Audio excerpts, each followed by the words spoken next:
Oke, bismillahirrahmanirrahim. Assalamualaikum warahmatullahi wabarakatuh.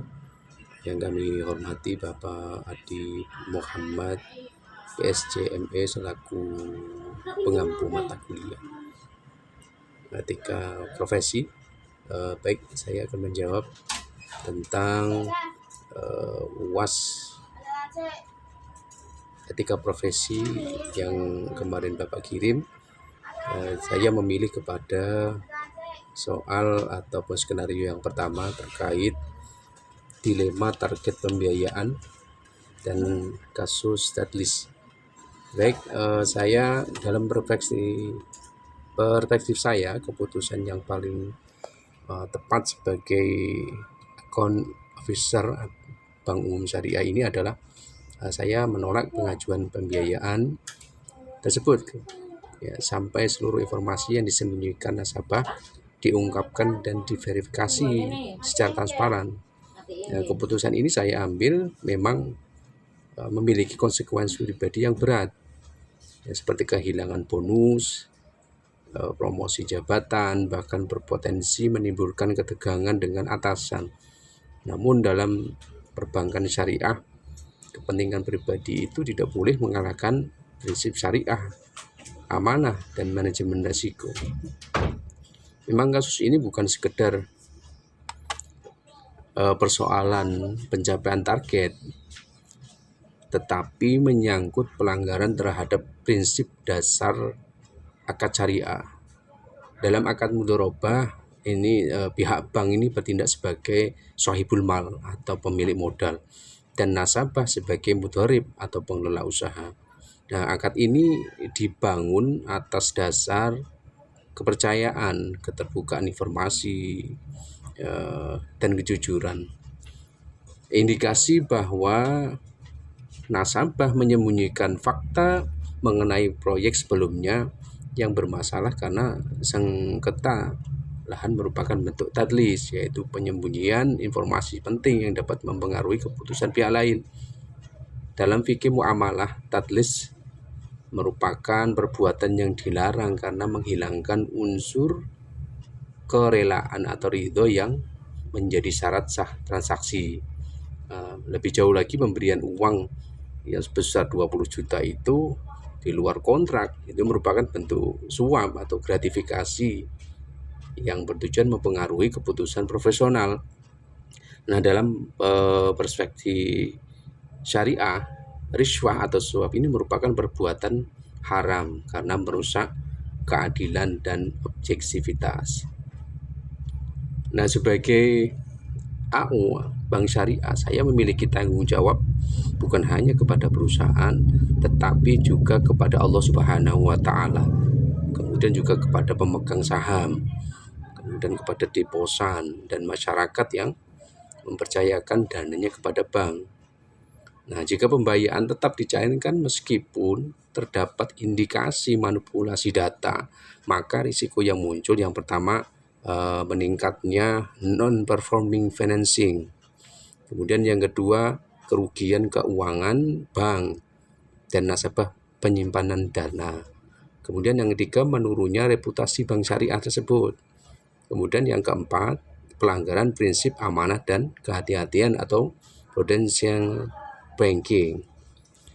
Dalam perspektif maqasid asy-syariah, keputusan menolak pembiayaan yang bermasalah merupakan bentuk perlindungan terhadap harta atau hifdzul mal.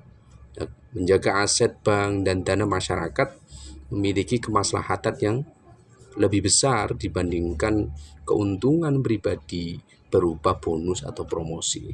Jadi keputusan yang saya ambil, ya, saya akan menolak untuk memanipulasi hasil analisis dan tetap menyampaikan fakta sesuai kondisi sebenarnya dalam memorandum pembiayaan.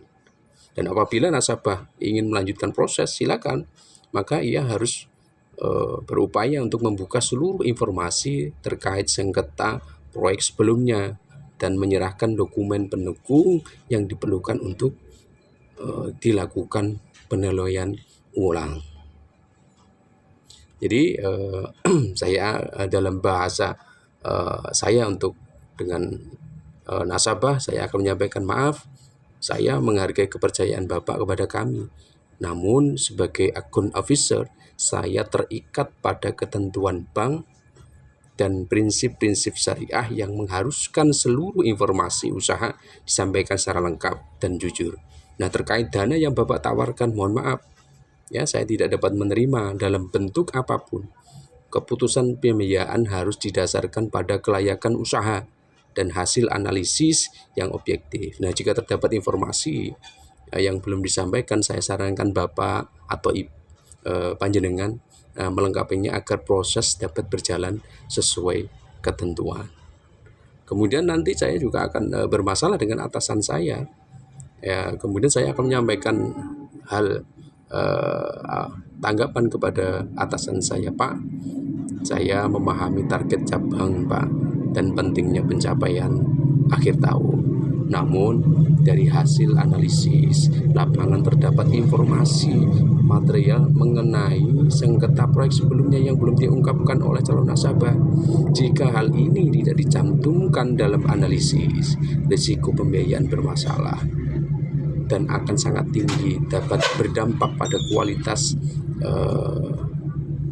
pembiayaan. Ya, dalam analisis risiko pembiayaan bermasalah akan sangat tinggi dan dapat berdampak pada kualitas portofolio cabang ke depan.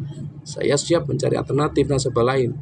Saya akan mencari nasabah lain daripada mengurusi dari nasabah yang bermasalah tersebut.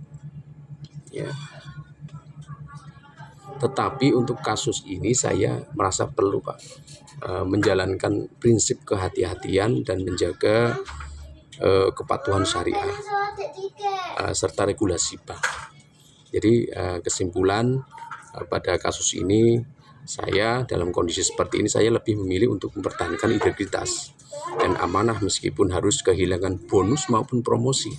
Nah, keuntungan finansial yang diperoleh dari pembiayaan yang tidak sehat ini hanya bersifat sementara. Sedangkan kerugian akibat pembiayaan bermasalah dapat berdampak jangka panjang bagi bank, nasabah, dan reputasi industri perbankan syariah. Ya, seorang profesional di lembaga keuangan syariah tidak hanya dinilai dari kemampuannya mencapai target, tetapi juga harus mempunyai keberanian menjaga prinsip syariah, etika, amanah ketika menghadapi tekanan yang berat dari nasabah. Mungkin itu ulasan yang bisa saya sampaikan, dan mohon maaf apabila dalam penyampaian ini ada yang kurang jelas. Terima kasih. Assalamualaikum warahmatullahi wabarakatuh.